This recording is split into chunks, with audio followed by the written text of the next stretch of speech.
2023년 5월 10일 말씀 사무엘하 16장 1절에서 14절.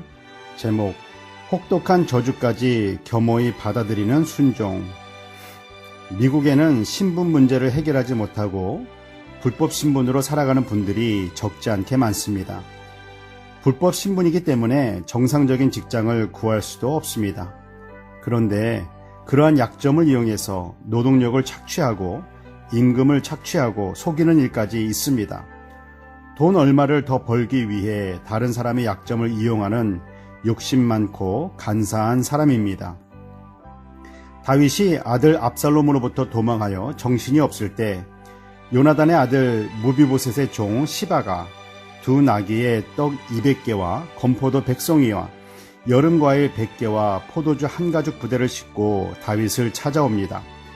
다윗은 지금 자신의 처지가 왕궁으로부터 도망한 것을 알고 있는 시바가 찾아온 이유가 무엇인지 알고 싶었습니다.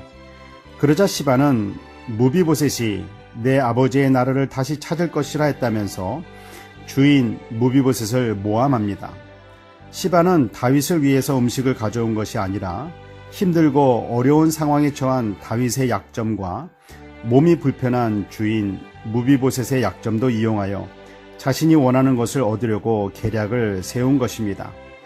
하나님께서 기뻐하시는 사람은 다른 사람의 약점을 이용해서 사사로운 이익을 취하거나 공격하는 사람이 아닙니다. 다른 사람의 약점을 보완해 주어 하나님의 뜻을 이루는 사람입니다. 다윗의 환심을 얻으려고 주인 무비보셋을 모함한 사악한 시바의 계략이었지만 도망하면서 판단력이 흐려진 다윗은 시바의 말이 진실인지 거짓인지 확인도 하지 않은 채 무비보셋에게 있는 모든 것을 종 시바에게 주는 말도 안 되는 결정을 합니다. 배고플 때 시장에 가지 말라고 합니다. 사지 않아도 되는 물건을 사고 집에 돌아와서 후회하기 때문입니다. 급할수록 서두르지 말고 아는 길도 물어가고 돌다리도 두드려보고 건너라 했습니다. 한 사람의 말만 듣고 판단하지 말고 두세 사람의 증인의 말을 듣고 결정하라 했습니다. 한 사람의 거짓된 말만 듣고 엉뚱한 사람을 욕하면서 잘못된 결정을 내렸다면 거짓말을 한 사람이 아니라 그 거짓말만 믿고 결정한 사람도 어리석은 죄인입니다.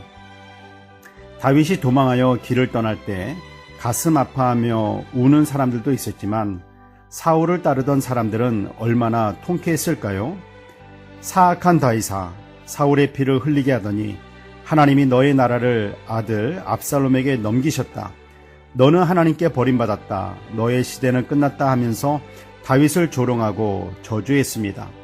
다윗의 부하 아비새가 조롱하는 저들을 죽이도록 허락하소서라고 말하자 다윗은 아니다. 그냥 두어라. 그들의 말대로 내 아들도 나를 죽이려 하는데 남인들 욕을 못하겠느냐라고 대답합니다. 자신의 현실을 있는 그대로 다윗은 받아들였습니다. 이 모든 것을 하나님께서 다 허락하셨는데 내가 무슨 말을 하겠는가라고 대답합니다. 다윗이 이 말은 이렇게 내가 당하는 것이 옳다, 하나님의 뜻이다가 아니라 하나님은 다 알고 계신다는 뜻입니다.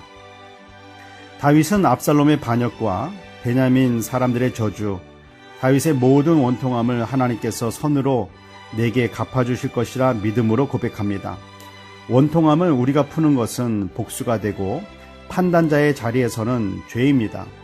우리들의 원통함을 하나님께서 풀어주시도록 참고 견뎌야 합니다. 하나님을 믿는다는 것, 하나님을 의지한다는 것이 무슨 뜻일까요? 하나님께서 모든 것을 다 보고 계시고 듣고 계시고 알고 계신다는 것을 믿는 믿음입니다. 모든 것을 다 보고 듣고 알고 계신 하나님께서 가만히 있지 않으시고 반드시 원수를 갚아주신다는 믿음을 소유하는 것이 하나님을 믿고 의지하는 사람입니다.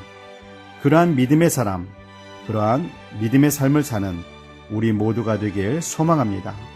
기도하겠습니다. 사랑의 하나님 아버지, 시바처럼 다른 사람의 약점을 이용하고 공격하는 비열한 자가 되지 말게 하옵소서. 나의 약점을 들먹이면서 공격하는 사람들과 싸우지도 말게 하옵소서.